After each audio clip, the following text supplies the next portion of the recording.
alxamdulilah maanta oo jimco ahayd waxaan filayaa taariikhduna ay ku aadan tahay 15 bisha May 2020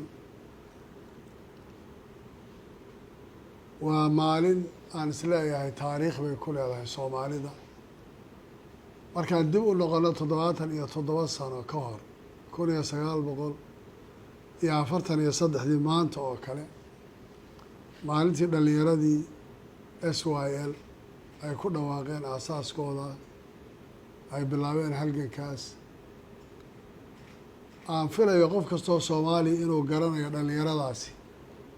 macnaha ay ku fadhiyeen iyo waxa ay xilligaas bilaabeen waxa uu ahaa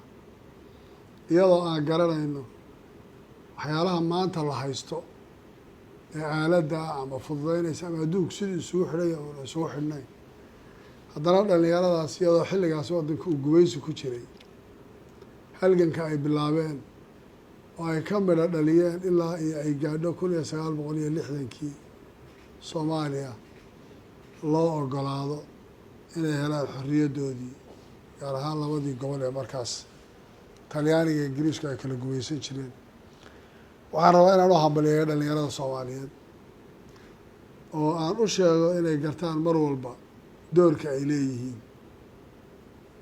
sababtoo dhalinyaradu waa xoogga shacabku uu leeyahay dhalinyaradu waa dadka ka turjuma dareenka dadka dhalinyaradu waa dadka waa maskaxda hagitaanka waddanka iskale markaas sababtoo dhalinyaro ayaa mujtamac iyo ummad badbaadisa qofka odaygaa ama dadka markay duqoobaan ama ay sii yaryar yihiin waxaa laga yaabaa inay sida la rabo inay wax u qaban karayn taa waxaan rabaa inaan marka hore u hambaliyeeyo oo u tacsiyeeyo iyagoo hadda aan leeyahay ree aakhiraad bay yihiin dhalinyaradii SYL ee xilligaas usoo halgantay ee qalinka ku halgantay sidii Soomaaliya xorriyaddeeda ku qaadan lahayd inaan haddana baraarujiyo oon u sheego dhalinyarada maanta joogtaay inagoo garanayna xaaladaan soo maray iyo dhibaatadana haysata iyo mushkiladda waddanku uu soo maray iyo suu ahaa inay maanta dadka iyagu u noqdaan dadkii wacyigelin lahaa ee baraarujin lahaa